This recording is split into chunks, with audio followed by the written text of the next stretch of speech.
Hello friends, hello club members, and welcome to the latest episode of Noclip Edit Club. We are here looking at episode 6 of our series on the Supergiant Games early access title Hades. Maybe you've heard of it. One of the biggest games of 2020 as it turns out. And this series ended up changing quite a lot over the course of the 6 episodes we did. This and the penultimate episode, episode 5, were just very different in terms of projects to edit because the focus of our attention kind of changed and the way in which we were producing them changed.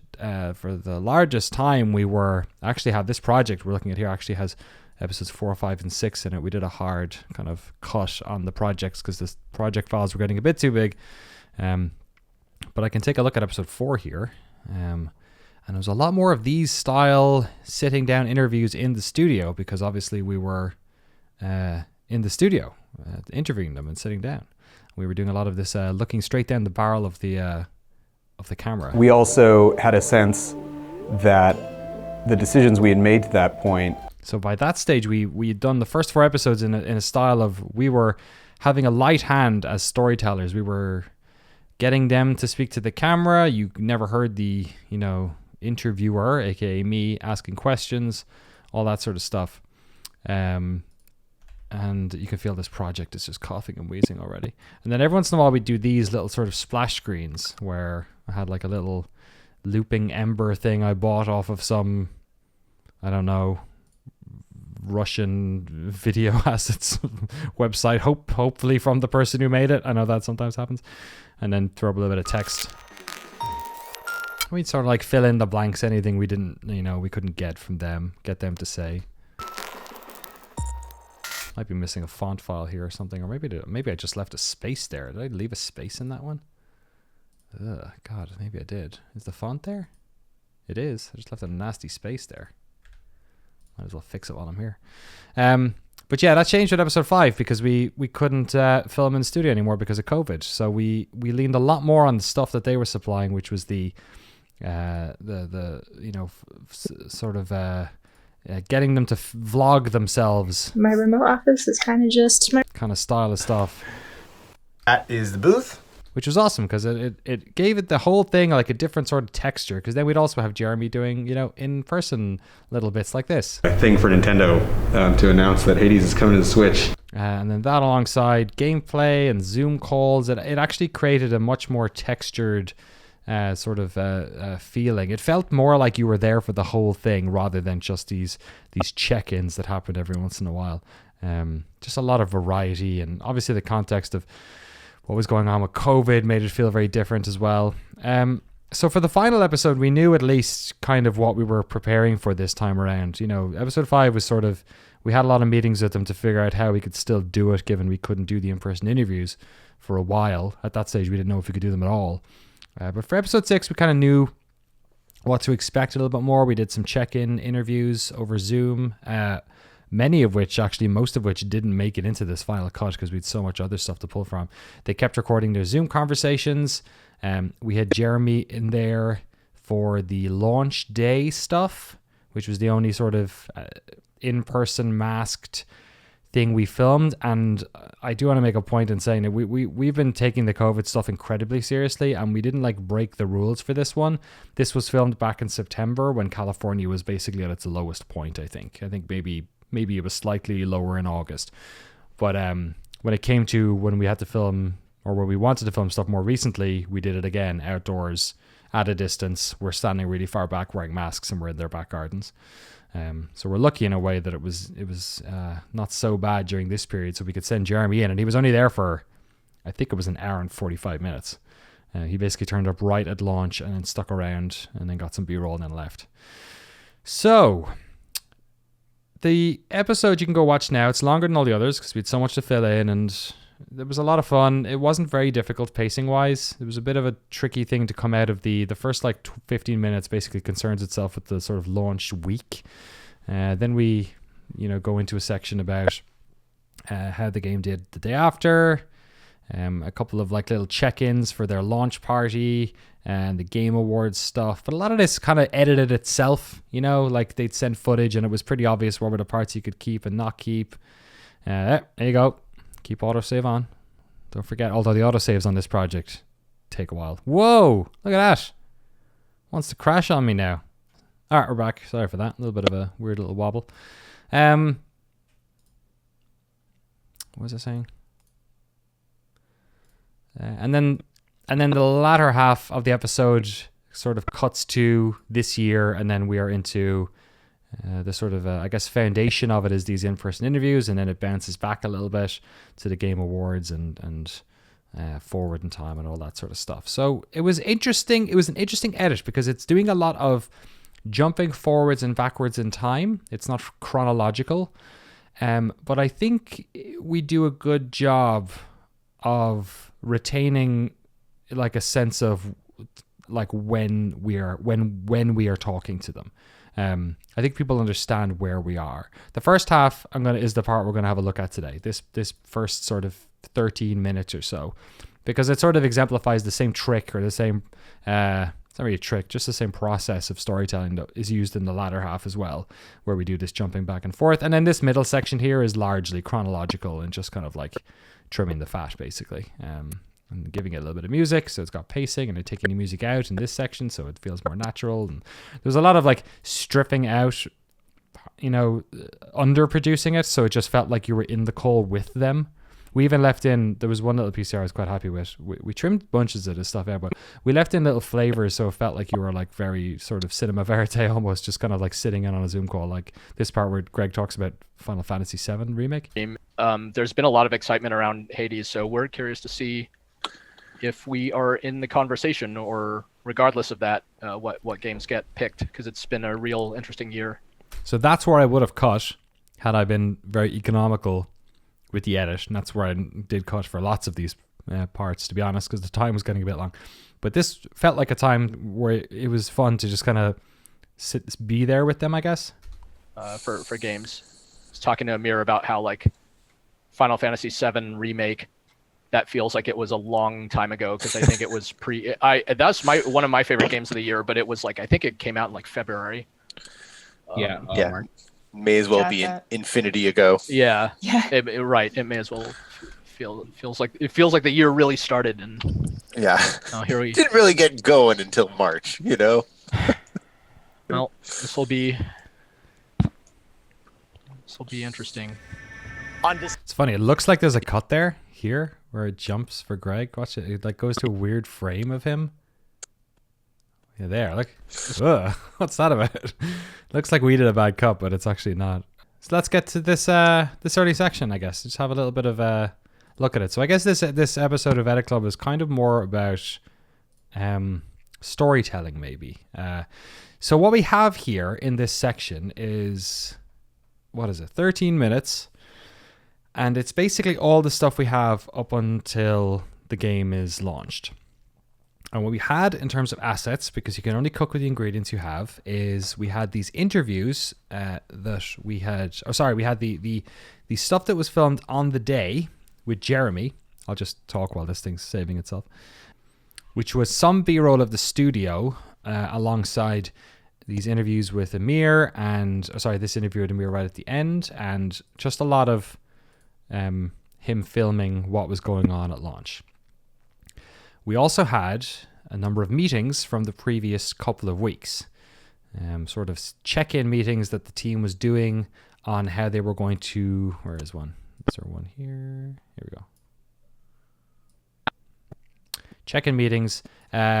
Most of this ended up getting pulled from one meeting. We had a bunch of meetings, but this one was basically the team, the sort of leadership team, explaining to the rest of the team at the start of one of the meetings what was going to happen the next day. And what was going to happen was basically the launch of the game. So they are explaining how it should go. And we needed to contextualize how it was going to go for everyone who was watching, because they need to know, like, what are the things that the team has to worry about on launch day, because we're telling a story, we need people to know what direction we're going in, and then they can come up with their own assumptions and start to like ponder what's happening, and then what happens on the day can reflect, or the stresses of what's going on in real time when we cut to these parts will be even more stressful, because we know that they are in contrast to the way things are meant to be going based on the meeting. you know, this is it's just showing that, like, if we show that one thing is going wrong, which was what was going wrong here, which was that the game, there was a problem with the deployment of the patch, or at least it appeared that there was. We need to. It's more dramatic if we know that that is one of 40 things that is going on that day, and any one of them could go wrong at any time, basically. So the reason why we didn't just do this, like, I guess, chronologically, right? Because the easy way to do this would have been like, oh, we come in and the first thing we get to is them talking on the Zoom call about what's going to happen, and then we go through all the things that are going to happen, and then we cut to the day, and it's the big day, and then we see how everything goes, and oh no, it's not going as well as we thought. The reason why I didn't do that is for a couple of different reasons. The first one is, man, we're all getting sick of Zoom calls, right? So you start this video on YouTube and you click in, and we get the whole intro spiel where each one of our videos has this intro that goes previously on Developing Hell, and it kind of sets the tone for what happened, looks at the previous interview, your standard sort of reality TV intro thing. Then we go to the credits, and then the first thing that pops up, right? And it's a 53-minute video you've just clicked on, and it's a friggin' Zoom call. Like, we cannot set people up that way. They'll click away, or they'll just be like, oh, or we need to, like, let them know that they're going to be there for something that has been filmed and curated for them. So that's why we have this, like, it's not even that long. What is it? 40 seconds. Straight into the office. Okay, you guys hear this in the restroom. So we're not in the Zoom call. We're here. What's going on? Launch day. Cool. So, like, we're straight into it. Like, no fucking around. We're not going to give you 20 minutes to... Is this high enough? That looks like it's not aligned properly. Oh, it is. This is why you use the safe margins, man, because if you use your eye, especially on this little one, if you don't have a separate preview monitor set up, it always doesn't look right. Four of us are We're straight into it. in the office. There was some of the stuff that we needed to be together for and be able to talk about. That line where he says why they're in the office, I pulled from somewhere else in the video, but it was basically to explain why they're in the office at all. That they're not that everyone's working from home, but this is a special case, so I just kind of put that in. 3 or 4 of us are in the office. There was some of the stuff that we needed to be together for and be able to talk about. Wide shot of the office with only one person working there, just to sort of again set the expectation that it's only Caitlin that's there at the moment, and then Amir's in this office. Amir, are you available to for any HCTS? And it's just him chatting to the Zoom call. So that's all we're establishing is there are people in the office, there are people on a Zoom call, right? And then and it's launch day. So, like, here we go. Great. Anticipation. You know, that makes people excited at the start of the video. Great. We're at launch day. Cool. And then we have a cutaway. Now, the important thing about these types of cutaways is that this can be a big downer for people. This can, like, really irritate folks when they're like, fuck, okay, we're going to do this. We're going to go backtrack a lot. So you need to make these as interesting as possible. Now, the trouble was I was trying to not show that much gameplay on these sections because I didn't want it just to be gameplay. I wanted people to settle into the Zoom calls as well. So this whole section sort of quickly details, reintroduces Greg, reintroduces Will, who was in episode 4 a bunch, I think. I don't think he was in 5 much.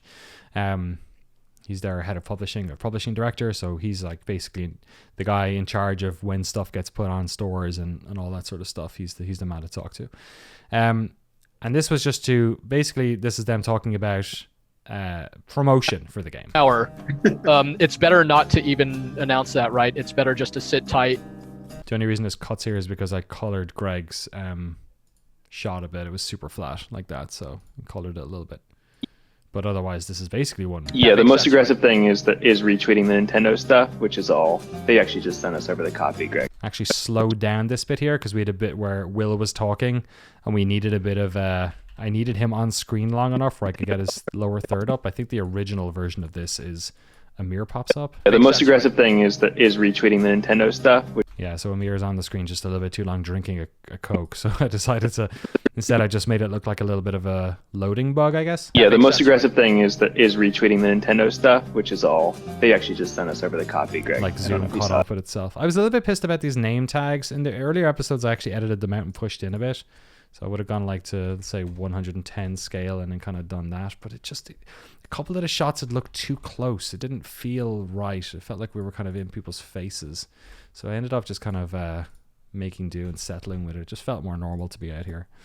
And then he used a little bit of gameplay. And the motif for the gameplay in this episode, I'm not sure if people picked up on it, but we were very light on spoilers in this whole series. So I barely showed anything past, I don't think I showed anything past Asphodel in any of the episodes. I don't know. We were very, especially when it was in early access, I really didn't want to spoil Elysium or anything past that for sure. So the motif I used in this one was that the game was a run, and that at the end of the run they would restart, right? They were going to make another game, and that's how game development works. You spend all this time getting to the end, you get to the end, you go back at the start, and you're stronger for it. So it's a very light motif. I didn't lean on it too hard because there's a lot of other things going on, but I just felt it was a good way of creating some sort of structure with the B-roll.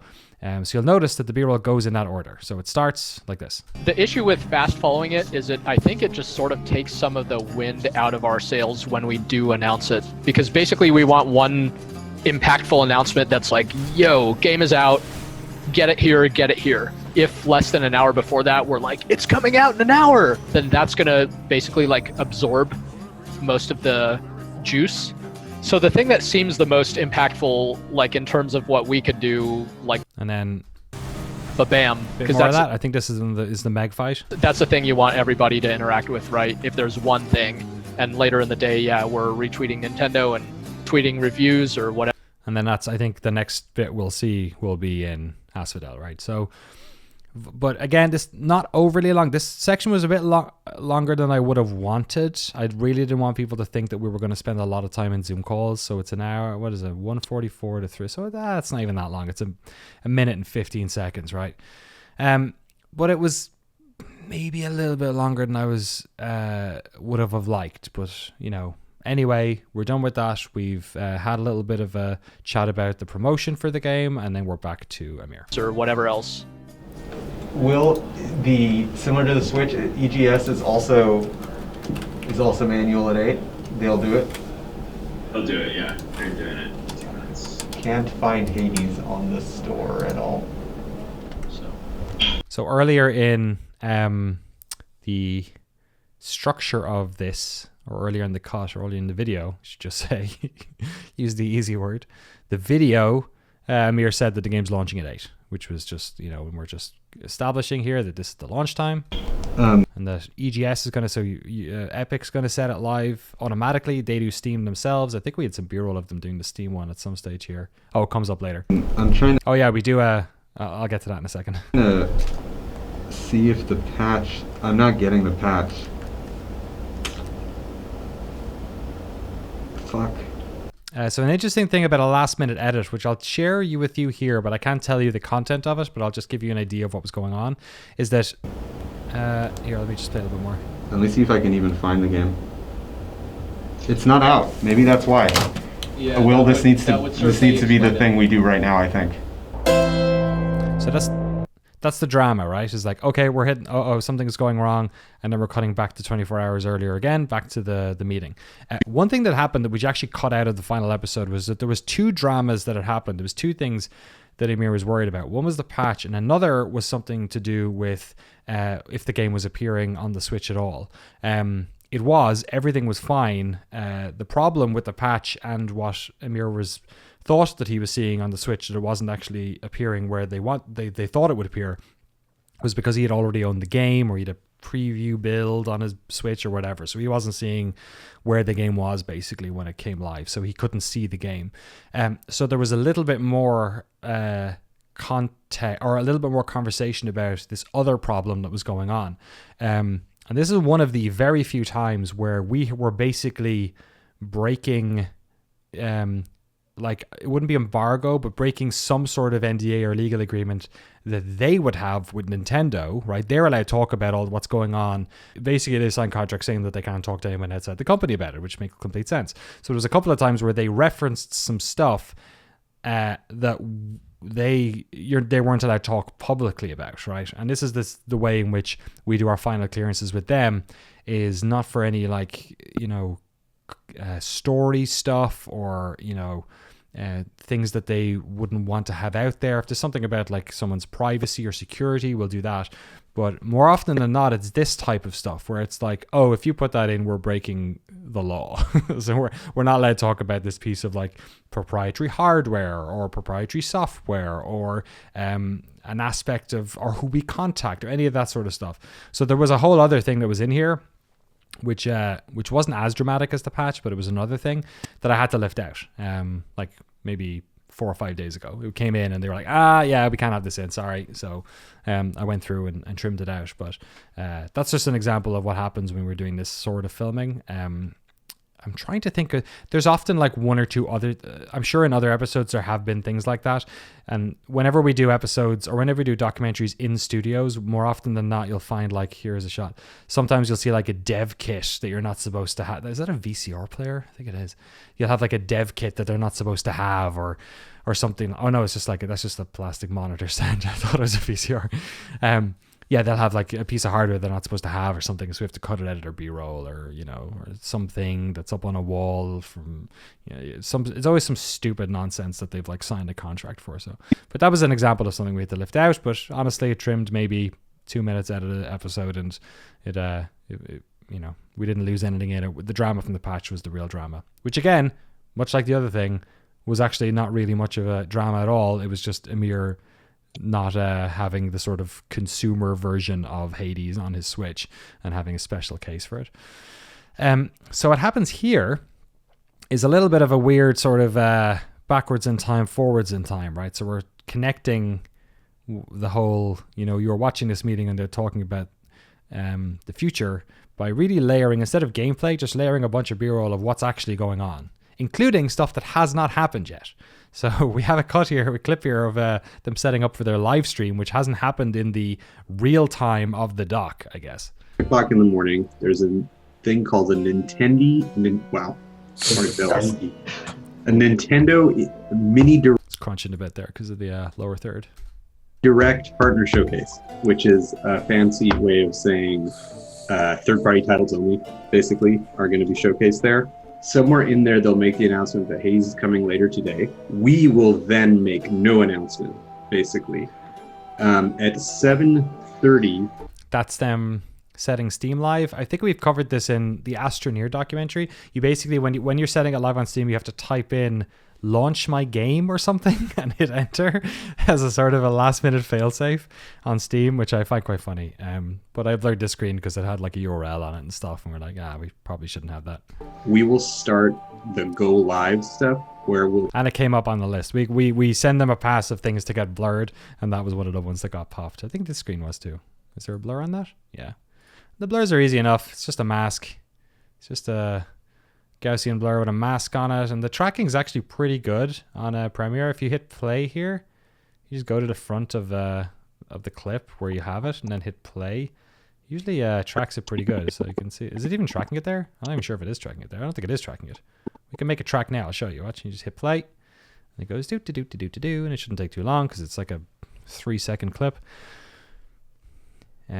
But it's pretty good. I mean, most of the motion graphics-y stuff or any sort of motion effect that's in Premiere isn't wonderful, but it's pretty solid on this stuff. So you can see there, let's just tracking it a little bit, which makes a little bit of a difference. If you want to make the edge feel a little bit less blurry, you can put a little mask expansion on it, and then that'll kind of take the edges off a little bit.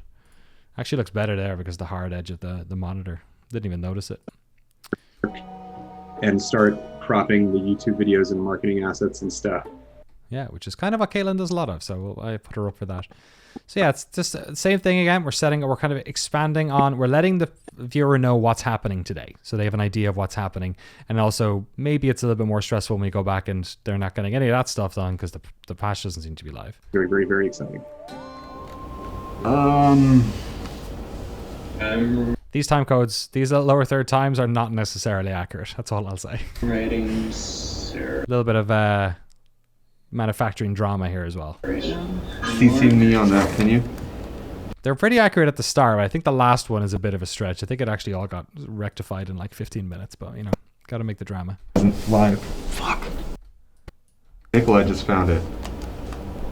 I've purchased it, so I can't see the discount being live. Someone else needs to. That should have been his tent. That should have been it. That's what he should have figured it out then. Oh, it's because I have a special. I haven't bought it. The question is, did the patch go live? The patch isn't live. Fuck. Always good to end on a fuck.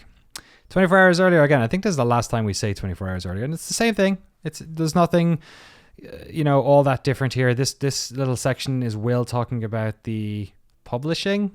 Same again. We use the gameplay as a bit of a storyteller here. We show him going through one of the little gates. It's dependent on making work his you do the way whole year. Up to Elysium, coming out of Elysium. So we're sort of establishing. Oh, that's every time we go to gameplay, it's a new layer of the underworld. And then we're showing some more Elysium or Asphodel, sorry. And then same again. We're back to Amir. We'll really get a nice burst of reviews. It's the worst audio cut in the episode. I could not for the life of me fix it. But did my best.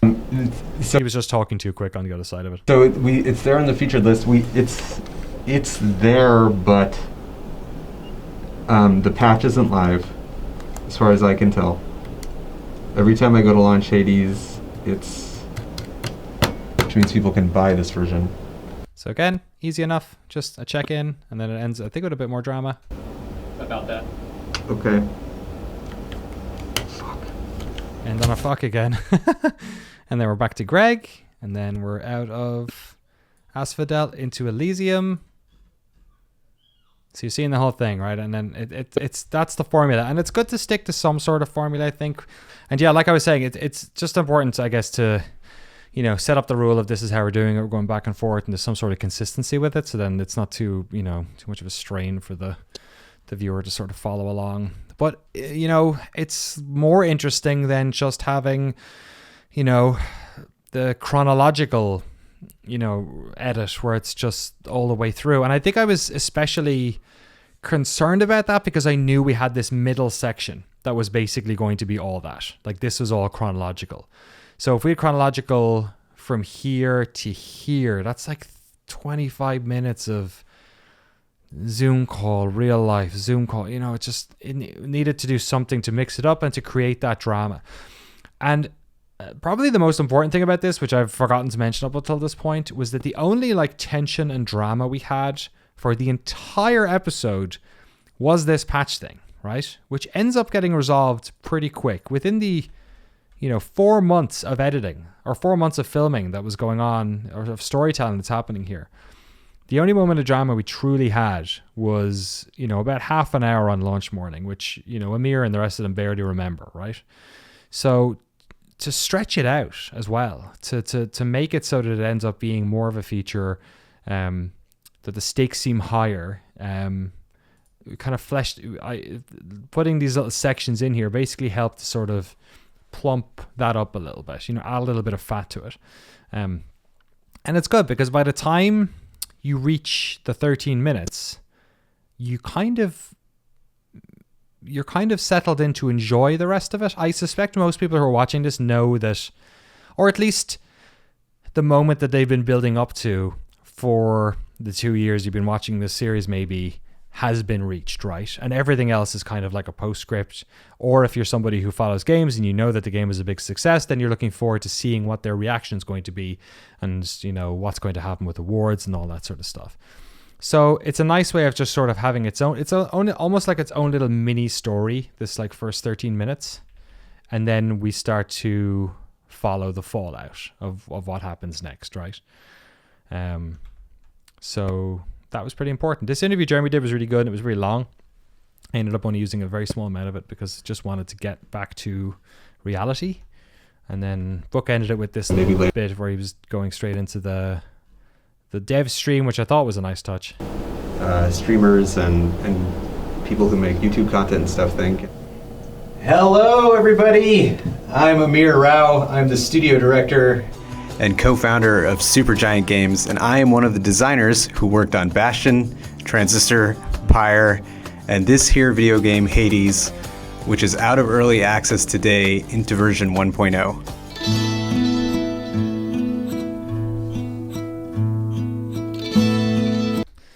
And then the rest of the titles, like here, doesn't look like it's in the middle, is in the middle. You know, we sort of established this day after launch or 1 month later or June, May, all that sort of stuff in the last episode, right? Instead of our little fiery background thing, because it just made more sense. And that's kind of the cadence of the rest of it is to do that, to bounce from time to time, 2 weeks after launch, 2 months after launch, do the Game Awards stuff, and then we are into this part where it says 2021.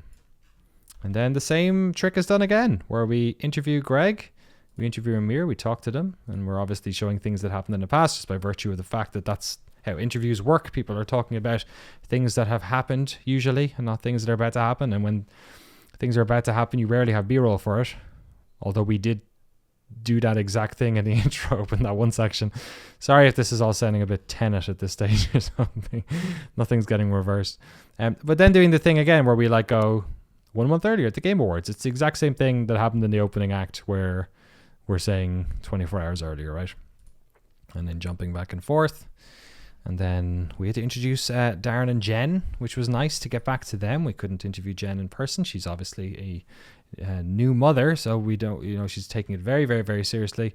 COVID stuff. Darren was a little bit more relaxed or less concerned, perhaps, because he's just down the road from Jeremy. We could get in and out pretty quickly. We recorded that thing very quick. And I don't think Jen has an outdoor space either, whereas Darren had his yard, so that was super important. Yeah, we're super glad that they even gave us the time, because it's just been such a long journey, the whole thing, and grabbing them for any amount of time is always a bit stressful. Yeah, so that whole section did that as well, back and forth. So I don't know if it's a different type of episode of Edit Club, I guess, because it's mostly about pacing and just that whole idea of making things interesting for the viewer. Because if we just played things out chronologically, which again, episode 5 did a lot of. It was just the next month. But I think the dread of COVID and how everyone was changing during COVID made that each one of those months felt weighty in like a different way. It was a different type of story. And I think what was important for 6, and this kind of came up when we did all of the other updates, because we've done so many launches, right? We did early access launch, we did the Steam launch, we did, launches for any number of the updates that they've done. And the launches themselves are never really that interesting a moment. You just hit the button and it goes live, right? We were lucky, let's say, that there was a bit of drama what happened with the patch on Amir's Switch, but largely they are what they are. And then what's interesting actually is what happens afterwards. So it was pretty early on we decided that the launch of the game wasn't going to be the end of the episode, that it was mostly going to focus on the, postpartum is a phrase that has come up quite a lot when we talk to developers about the feeling they have once a game is launched, that there's just sort of an emptiness that's after they've created something, and how that leads to the next game. Also just like the stress of working on a game for that long and then suddenly not having it to work on. And it just so happened, as Amir says in this episode, that process, not the postpartum, but the process of letting the game fizzle out just took a lot longer. It took 4 months because of the awards and on all the Game of the Year stuff and just how many people were playing it. So that's why we focused on that in this episode and tried to cover as much of it as possible. And a lot of that I can't explain in the edit, because a lot of it was just planning with them and making sure they filmed stuff like this and making sure we did check-ins. We did lots of interviews that didn't end up getting in here with Greg and Amir, just so we were following it along. And it was very, very much about, the sort of month by month, week by week, how they were feeling. But then the game took on its own force over those weeks and months, and then it became mostly how they felt after all that, which is why we did the interviews at the end. Ended up being way more of a centerpiece for the whole, latter half of the doc. The last thing I'm going to say is the ending, which I'm very proud of. Actually, it's my sticking the landing on these things is always difficult. Figuring out the way you want to end something is always difficult. Amir is very good at giving, summations of what's happened. He's a good leader in that respect and a good communicator. I wanted to touch on everyone talking a little bit about when they might go back to the office and what's going to happen in the future and all that sort of stuff. And we had a good deal of that to pull from Jen and Darren. We had so much with Greg. We actually didn't go back to Greg for that, did we? A little bit here. That with little immediate evidence as to what. Oh yeah, he had his little bit here where we talked about. This whole bit here where I kind of come in and ask him a question. When that turns out okay. Man, it took so long to get the whirring. That whirring in the background from there was somebody working on a deck nearby. Was way worse. In the original, it's about as good as you could get it without making the mic sound overly compressed. Right at the start, right before we started filming, before we sort of even talked about this thing, you approached us. I remember because you come from the media side as well, and you wanted to sort of showcase what the reality of making games is, right? Yeah. And we tried our best, but we weren't there for every single moment, right? So, looking back at this series, what are the parts you think haven't come across? What are the elements of game design? It's a great question. I asked the question badly. I was trying to nail it. I should have stopped talking here, but it comes across at least I'm trying to create a connection to the first episode where Greg basically said, we want to show the process of making games, and that was the whole point of this, and that's why we're doing this. And also to concede the sort of elephant in the room, which is that we weren't there for every part of it, right? And the version of the story that we're telling is sort of a more dramatized version of the most dramatic points in development. And we miss out on probably the part when they think about development, which is the meetings they have, or programming, or writing, or doing art.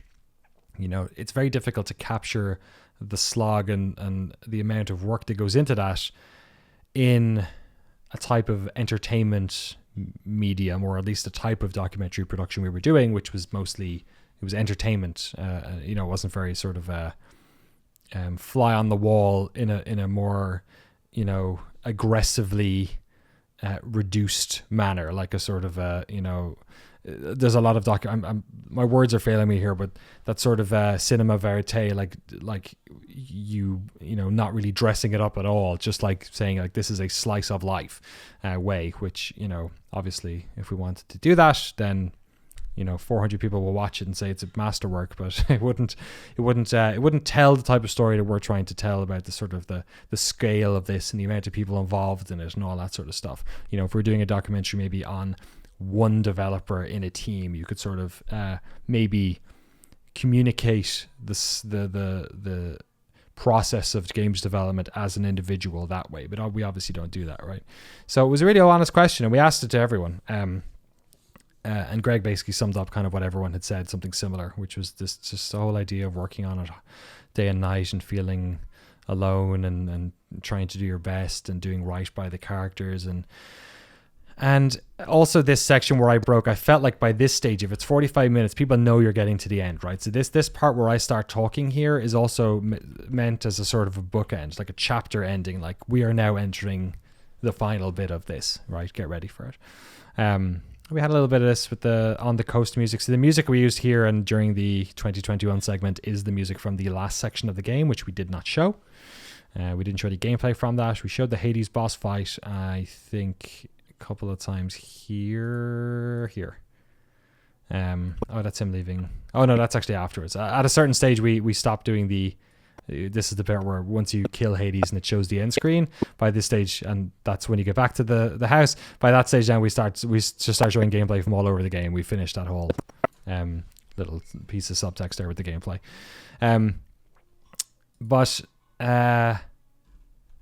We didn't show the sort of the true ending, as it were, because we want to spoil it. But this ending here I was really happy with. And this ending, there's almost no editing in it. This is just one little cut, and it's me asking Amir some questions. And these were like the last questions on my notes. And I had asked similar questions to everyone else as my last questions, hoping that I would get a good final response. And there's a trick that I've sort of come to understand when you're interviewing people, especially if you interview people you know, which is that if you ask a short question, like a very short question, you'll tend to get a short, honest answer, like a very punchy answer. If you ask a question about something broad, or you ask it in 3 ways, which is usually like, you know, when you start interviewing people, you often do that. You're like, you know, putting words in people's mouths, like, you know, tell me about the process of making characters in this game, right? Which is maybe where you should stop talking. But then you'll say, you know, is it difficult to like think about, you know, how do you come up with the idea for one? And, you know, is it difficult with later characters because you've already used your best ideas at the start? Like, just tell us all about characters. And, you know, you'll end up like basically just giving too broad a question, which can be good if you are looking for broad answers because you're trying to fill out a whole documentary. But if you're looking for a punchy answer, it's bad because you're giving them license to basically ramble. Whereas if you ask a very short question to the point and it's a simple question, they tend to give you a simple answer. And I really wanted a simple, you know, what comes next type of thing. And I didn't get it the first time. So I asked a second question, which I had, but I asked it right away just to sort of get the response I wanted. And this was literally the last question we asked in filming. This was the last thing we did. Darren and Jen the next day, but this was the last thing we talked to Amir about. And when he did this, I said, "All right, we're done," because I was like, "We have our outro, we're done." But let me play it. I'm particularly proud of this. Happened, and that takes a long time. What's next? If I tell you, it'll just be upsetting. We're doing a patch, Danny. That's what's next. We're opening a patch on the test server. We're going to fix some Hades bugs. That is literally what I'm about to go up and do. I'm going to review the change notes with Greg and Gavin, and we're going to make sure that it's all sensible, and then we're going to put it on a test branch, and then we're going to put it on, you know, the PC and the Switch, and we're going to make a patch. What type of game would you like to make next? I don't know. Oh my God. It doesn't even matter. Because it's like, you know, what type of game do we want to make next? That's the actual really salient question, not what kind of game I want to make next. Yeah, we got to figure that out. And I was really happy with this. What type of game do you want to make next? Because like I've been with these guys for 2.5 years. I know it doesn't matter what game Amir wants to make next.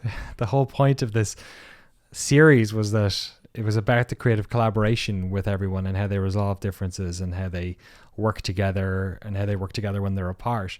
So this was I don't like to like I tend not to talk about stuff like this because it sounds like I'm self-congratulating, and I don't like to self-congratulate. I find it difficult to give myself any credit for anything really. But this was one of those times where I set him up basically. Like when the question I had was like, what game would be like, what's next for Hades? What's next for you know, for them, right? And they're like super obvious questions. Nothing doing about that. It was just the last things. I like to get all the longer, windier stuff out, and then sort of like I have a couple of different questions at the bottom to get through. But I worded it like, what would you like to do next? Because I had a sense that he would correct me, and that would be it. Like it was as close to I've had in recent interviews of putting words in someone's mouth. And Greg, being the lovely guy he is, or sorry, Amir being the lovely guy he is, kind of took the bait and said, "Hey, it doesn't matter what I want to make next; it's what we want to make next." But the line I didn't anticipate him saying was, "We got to figure that. We got to figure that out." It's like it's like perfect. Like when he said it, my heart like rose. Like that's a fucking gift. Like he said, "What game do we want to make next?" That's the actual really salient question, not what kind of game I want to make next. So like that's what I was hoping might come out of it. Like he'll say something like that. I didn't think he'd say it so poignantly or so succinctly rather. And so like he really does counter me. He says like, "No, it's not that, it's that." But then he says this. Yeah, we got to figure that out. Like it's his whole thing is about Amir's, you know, great strength and his great weakness perhaps as well. Or it's probably one and the same, you know, it comes with that type of like creativity and ambition, I guess, is that he's always on to the next problem. He's always on to the next problem. And the process of games development is that once you release your game, It's amazing. You have that moment and it's great. And then, all right, back. We gotta reinvent the wheel all over again. And that line sums up both perfectly. So it's not only his sort of outro, where he's like already like thinking like, once I've done this episode 6 of Hades, then I'm done. I don't have to worry about, that's the last thing on my checklist. But he's already thinking about the next thing.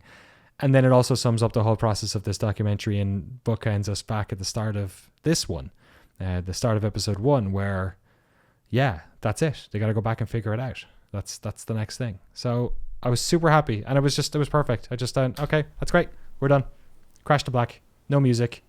Title cards up. That's it. Job done. You did it. We don't need to dress it up. We didn't need to do any fancy music or graphics or anything for the ending. The ending just ended up being like a naked conversation between me and him for 50:48 for 2 minutes. And it's like maybe my favorite 2 minutes of interview ever. I'm like super happy with how it turned out. And that was episode 6 of Developing Hell. It ended up being an edit that I did for, I don't know how much work it was. Maybe it was like 3 or 4 weeks all in all, but it was over the course of about 2 months with the Christmas break in the middle, because a lot of this was done back in, months ago. And then we didn't do these interviews until, I think I had up to here edited at Christmas, and then there was re-edits as well. And then we didn't do these interviews until the second week of January, I think. January 10th, maybe. So this part was turned around pretty quick. This whole last part was edited. Look at this fucking weirdness, dude. San Francisco's wild, man. That was the first time I just let Jeremy's B-roll sing. Just like showed some San Francisco. And the whole point of this section. Okay, this is the last thing I'll talk about. Because I could just talk about this edit all day because it's fresh. It's fresh in my mind. The whole point of this section was to just first of all have a break for people so they can, if they're watching it with a friend, they can talk to their friend about it. If they're, if they watched a lot of Zoom calls for the past 15 minutes, which they had, they get to see a nice bit of, gorgeous mid-range zoom shots of San Francisco. And it was also just to sort of show life returning, like getting a little bit more normal in 2021. There's like some people out and about, and there's people cycling, and because all the shots we had in episode 5 were very depressing shots of San Francisco, but like the streets were empty, and we rejoined our fishermen, which we showed in episode 5, and then we sort of cut to Mill Valley from there. But yeah, it was just kind of show like a little bit of like sun and life, and the plants returning, and sort of the type of feeling you get actually when you get to the part of Hades we did not show, the sort of the true ending part, which you didn't want to spoil. But yeah, that was it. Episode 6 of Hades Developing Hell. It was a lot of fun to do. For the next Edit Club, it might be a little bit more interactive because we're working on a bunch of new patron stuff, and then I don't want to say too much, but myself and Frank have been having a lot of brainstorming meetings over the past couple of days, and we've kind of stumbled upon a really cool idea, which is a lot more about how we produce docs and involving people in them.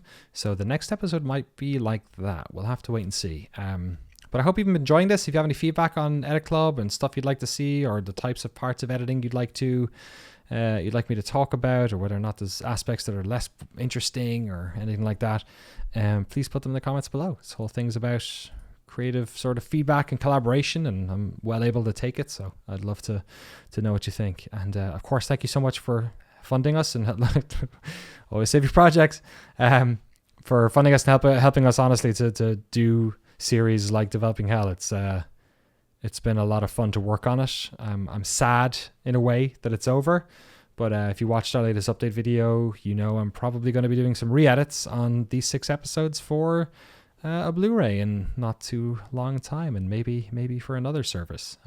Keep your eyes peeled for that stuff. We'll be talking about it soon enough publicly, I'm sure.